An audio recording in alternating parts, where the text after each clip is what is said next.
This is your Wednesday Daily Delivery. I am Michael Rand. We got a lot to get to today and the rest of the week. Chris Hine, Timberwolves beat writer, will join me here in a little bit. Help me talk through Monday's newsy Timberwolves Media Day.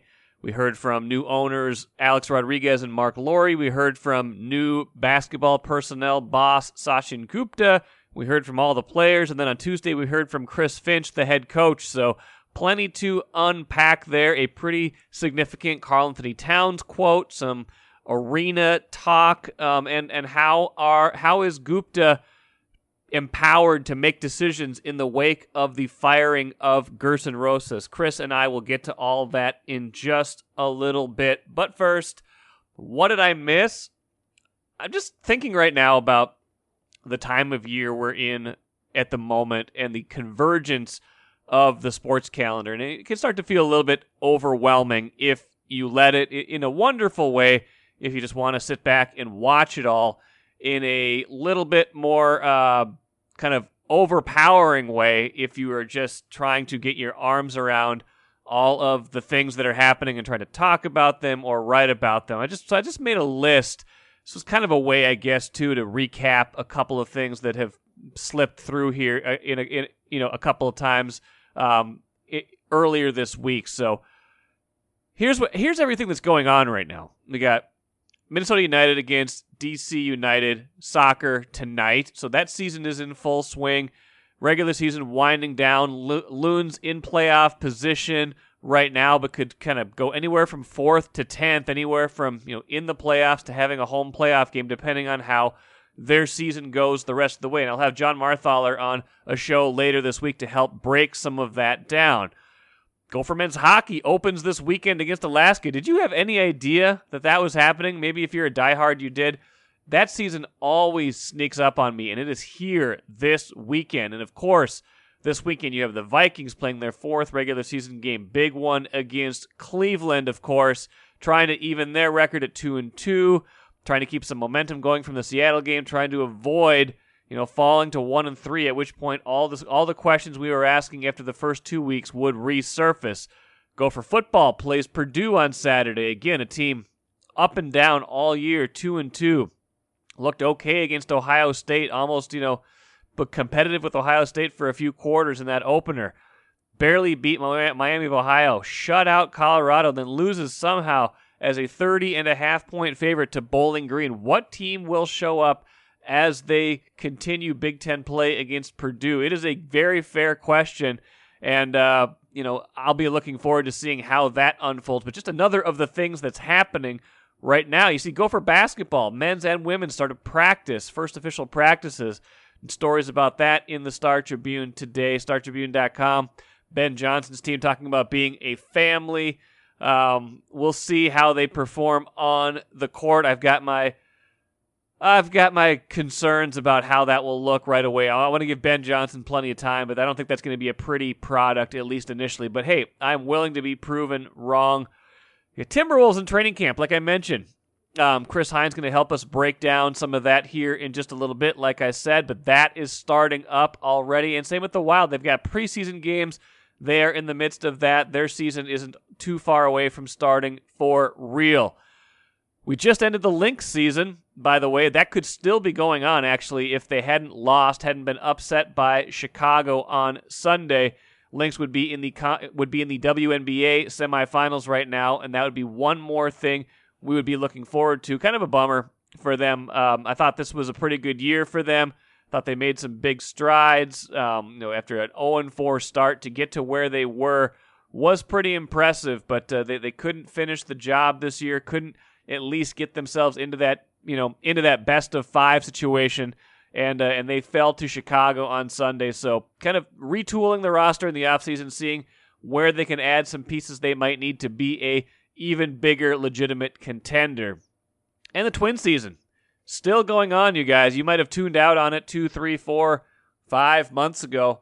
But that will end this weekend officially. Finally, Twins won 3-2 last night against Detroit. Still trying to avoid maybe 90 losses. That's about the only real drama left in this season, if you want to really call it drama. I don't know if you do. It's not it's not big drama, but Twins right now are 70-87. They would need to go 3-2 in their last 5 games if they want to avoid a 90-loss season. Yeah, it's just a round number. It's not that big of a deal, but there you have it. So that feels like a lot, and I'm overlooking stuff too. You got Division III football, high school football, got a bunch of other sports starting up their fall seasons right now. It's so much. It's tons of fun, but it's also a little bit overwhelming this time of year because there's so much to get to. And speaking of that, and I'll get to this a little bit later in the show too. Twin Cities Marathon is this weekend. I'm going to have Carrie Tollison on a show probably tomorrow to help break that down, to talk about her prospects in the field, things like that. So no matter what you like, you've got something right now, and I hope you are enjoying it and not being engulfed by it. I'm Nyla Jean Myers, Senior Assistant Sports Editor at the Star Tribune. Thank you for listening to Strip Sports Daily Delivery. This work is made possible by our Star Tribune subscribers. For unlimited access to the articles mentioned in this podcast and our coverage of Minnesota sports from pros to preps, go to startribune.com/subscribe. I'd like to welcome back Chris Hine on Daily Delivery. First 5-time guest in Daily Delivery history, and probably 15, 20-time guest by now. Emergency guest last week when we learned of the firing of Gersson Rosas, and now with me on a less emergency basis. Do I get like 2 appearances for coming on as an emergency guest? Is that do I get paid extra for that? You should. Oh, by the way, did you know that did you notice? I think Randball Stu tagged you in the tweet the other day. There's a Carole King tribute at Turf Club in not too long. Did you see that? Oh, no, I didn't. That must have gotten lost in my incredibly busy week last week. I think it was a couple days ago they announced it's like a Carole King and one other. He was Joni Mitchell, I think. Probably tribute. Joni Mitchell. Yeah, there's a lot of Carole King, Joni Mitchell dual tributes that go on. But yeah, I'm gonna have to look this up. I'm gonna have to check it out for sure. Well, this is not a Joni Mitchell tribute or a Carole King tribute podcast, but we do dabble in the Carole King from time to time here. That's right. That said, there is plenty to get to from Timberwolves Media Day. Chris, of course, covers the Wolves for the Star Tribune. Sometimes wishes he never had ever heard of that team or heard of Minnesota, but it's newsy and it's interesting. It doesn't really let up. And I thought Media Day on Monday was a lot of things came from it, and so I want to kind of pick your brain on a number of subjects, including maybe right off the bat, the introduction of the ownership group that's going to take over here in a year or two, Alex Rodriguez and Marc Lore. Maybe just throw it to you initially for your takes on, or your takeaways, I guess, on the big things that they had to say. So I think I came away with a couple different things. Number one is that as it relates to the basketball presidency, there doesn't seem to be an immediate urgency to find the permanent successor. The vibe I got from yesterday and kind of seeing what's been going on the last few days is that they're fine with Sachin Gupta running the day-to-day operations for now. And he's going to be handling Ben Simmons talks and has, seemingly the authority to make a huge trade like that if it comes down to it. They do not seem in any hurry as of now to fill that position. That's just the vibe I got yesterday. Number two is new stadium possibility, but we're probably a couple of years away at least before that becomes any kind of serious material thing. Marc Lore said that it's definitely something that they've thought about a little bit. That I think they would like to have it, but it's so far off in the distance right now that it's not going to be anything immediate as it relates to a new arena. So if you're wondering about that, it's definitely on the radar, but we're a ways away from that happening yet. And I think number three is, you had A-Rod come out and say that, look, they're invested here in Minnesota. They are, they don't have any plans to move. And, that was basically his exact quote from yesterday was no plans to move. They're invested in Minnesota, and that's the game plan moving forward here. So those are the three big takeaways I had from that press conference yesterday. I think the last two are connected, right? I mean, you've seen this play out time and time again in this market, other markets, when, ownership comes in, especially I think back to the Vikings immediately when, the Wilf family bought the team around 2005. It was, there's always this kind of looming threat of relocation if a new stadium, arena, whatever it is in the sport is not built. So I do wonder, kind of how those two things will be linked as time goes on. Again, right. Target Center was just remodeled, by the way. So that feels, that piece of it, I know it's not remodeled to be, it got remodeled to be better than the worst in the league and got, into maybe more of the, not the worst, but still not in the top 10, 15 even yet. Right. But, if it does feel like those two things, if they're not making arena progress at a certain point, then I'll be curious to see how patient they are. Yes. Yeah. And then, do they start to threaten to play that card of relocation, right? Which is always the leverage that you try to wield in a situation like that if you're trying to get public money for it. So we'll see how that process plays out. But, they're still 2 years away from being the controlling owners to start with. So, it's a long timeline at that point. And we'll see if I'm even still the Wolves beat writer by the time we get to that point in time. Who knows what the future holds, right? Who knows? And, as it relates to Gupta, Sachin Gupta, who has taken over basically the big decision-making responsibilities, and you say, not a hurry to name any kind of permanent successor beyond him. Just did they tip their hand at all in terms of like, wow, kind of like what a week to kind of step into or things like that, or just the kind of they're coming into this ownership situation and here's this kind of messy situation right off the bat with Gersson Rosas. Well, I don't know if like A-Rod and Laurie would consider it messy, right? They're coming into this situation. I think they identified pretty quickly a change that had to be made, or in their eyes, and they did it. And so I don't know if they consider it necessarily messy. Glenn Taylor yesterday, gave a pretty strong vote of confidence, I thought, to Sachin Gupta. I don't remember the exact quote, but it was in my story today. Basically said that they're fine with him kind of running the day-to-day operations. He didn't say so on a permanent basis, but yeah, it definitely seems like they're okay with that. And they didn't really talk much about Rosas's firing. They're conducting an investigation internally, and Glenn Taylor cited legal issues as to why they could not really discuss the firing of Gersson Rosas. And I tried to ask Marc Laurie a question around that and said basically, like, what are you trying to communicate to fans with the events of the last week? And he gave no comment. Alex Rodriguez did give an answer to that same question. And, he said basically that, these are just kind of the values that they're trying to put forth in the organization. And, that's basically how they view this. They saw a change that I think from their point of view that needed to be made. It needed to be made now. And it couldn't wait. And that's where we are today. I imagine that piece of it from Laurie, the no comment was, and Taylor's statement probably had to do with, I wonder if there's an issue of just cause, things like that, and what pay Rosas might be entitled to from the firing. If I had to guess, that would be my guess at it. That would be my guess as well. Yeah.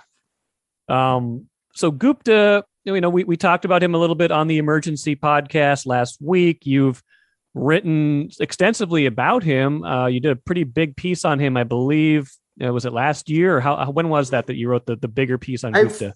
I did two kind of separate pieces on him in the past. I did one, I think, maybe like a month or so before COVID hit on him. Right. I did a story on him and Daniel Adler, who's an assistant GM for the Twins, and they're pretty good friends. And so, have kind of similar jobs in different sports. So I just did a story about their relationship and how they approach their respective jobs, being kind of analytically minded the way that they are.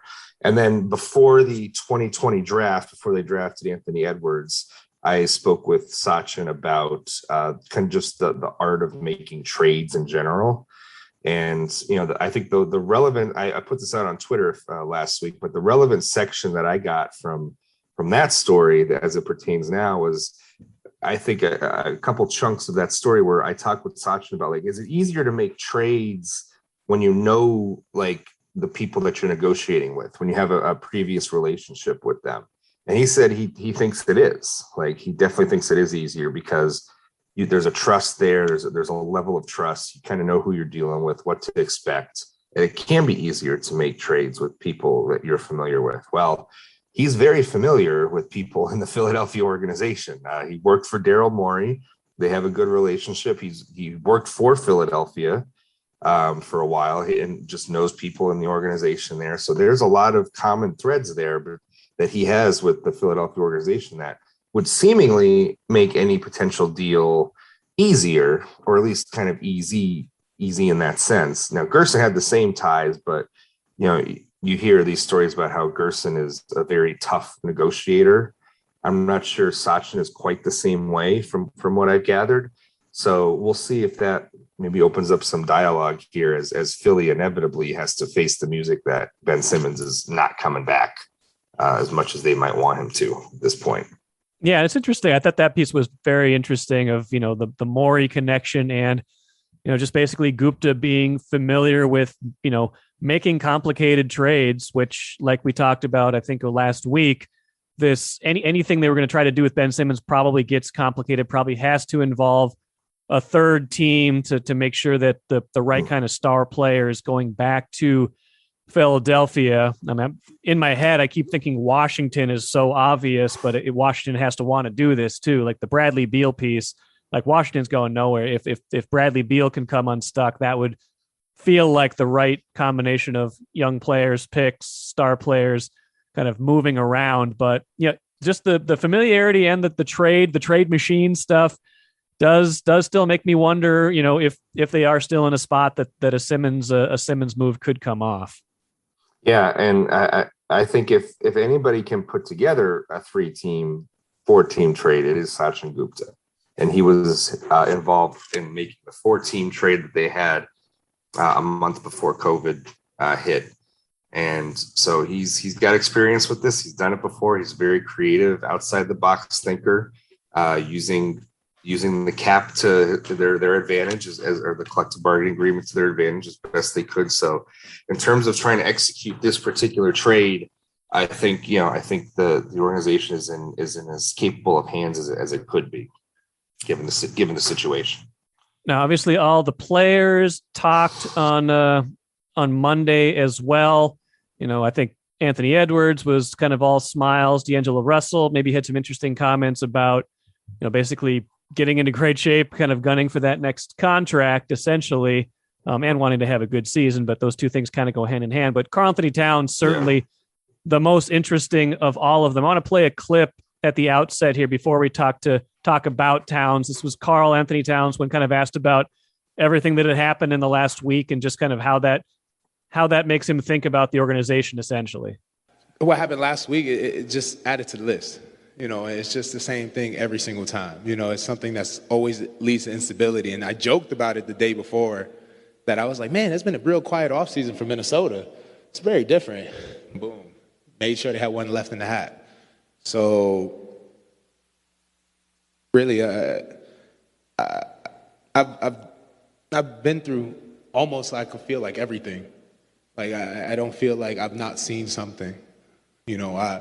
I've been through everything, been through death of a head coach who gave me this ability and this chance to play for Minnesota, and I'm forever grateful to the Saunders family, and I owe it my life in a way.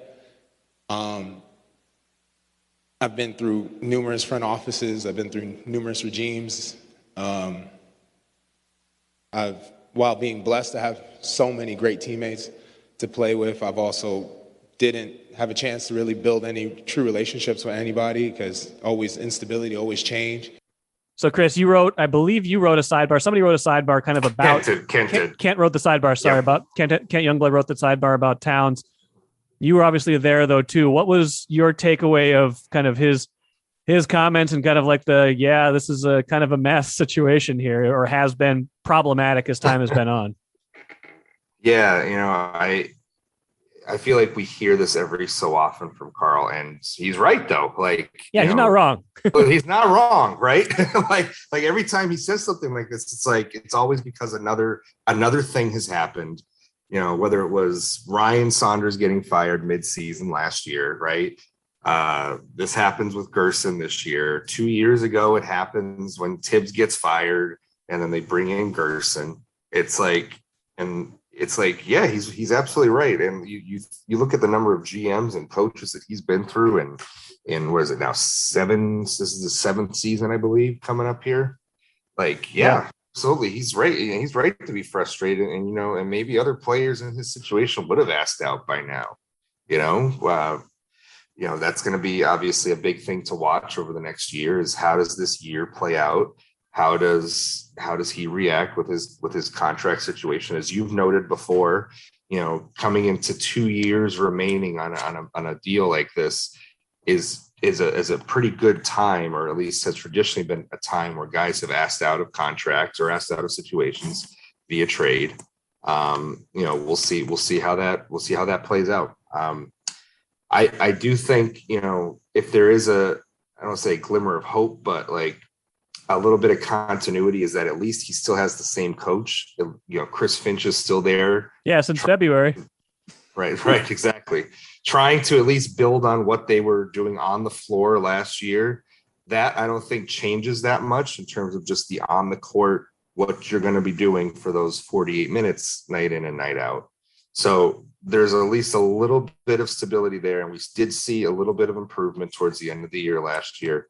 Russell is still there. They found some chemistry, I think, late in the year after not playing with each other for most of their time here. So, but there's instability at the top, right? Like, a new president could come in and have a very different vision of what this roster looks like. And before you know it, the roster's changing again around him. And that's more instability, right? So we'll see. I think for the immediate future, there's still a lot unknown. There's not much really changes, and you just get the vibe too, like with players. I think a lot of times, as it relates to changes in the front office and things like that, or ownership, they don't really care that much. Right. It doesn't really affect their lives all that much, right? Like they just go, they practice. Changes to the coaching staff affect their lives more so than I think front office maneuverings or ownership maneuverings. So it's a mixed bag.